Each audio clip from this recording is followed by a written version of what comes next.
بسم اللہ الرحمن الرحیم۔ السلام علیکم ناظرین، آج کی رپورٹ میں ہم بات کریں گے کہ کیا 2025 میں دریائے ستلج میں سیلاب آئے گا یا نہیں۔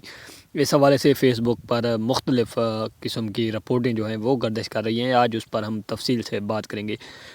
بھائی جان، کیونکہ اگر ہم اس بات پر یقین کرتے ہیں تو یہ اندھے پر یقین کرنے کے مترادف ہے، کیونکہ سال 2024 میں شدید گرمیوں کے پیش نظر بھی ستلج کے کیچمنٹ ایریاز ان علاقوں کو کہا جاتا ہے جہاں سے کسی بھی دریا کا پانی جو ہے وسیع پیمانے پر نکلتا ہے۔ ستلج کے کیچمنٹ ایریاز میں وسیع پیمانے پر موجود برفانی جھیلیں اور گلیشیئر پھٹنے کے خدشات توقع سے بھی انتہائی کم تھے۔ اس حوالے سے کہا گیا تھا کہ ستلج کے کیچمنٹ ایریاز میں موجود برفانی جھیل اور گلیشیئر پھٹ سکتے ہیں، لیکن ایسا نہیں ہوا۔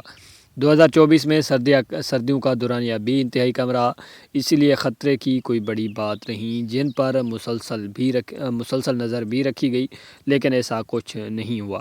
2025 میں بھی ان جھیلوں اور گلیشیئرز کے پھٹنے کے چانس کم ہیں۔ اگر خدا نخواستہ یہ جھیل پھٹ بھی گئے تو میدانی علاقوں کی نسبت مقامی علاقوں میں زیادہ تباہی مچ سکتی ہے۔ کلائمیٹ چینج اور شدید گرمی ان گلیشیئرز پر اثر انداز ہونے کی بڑی وجہ ہیں۔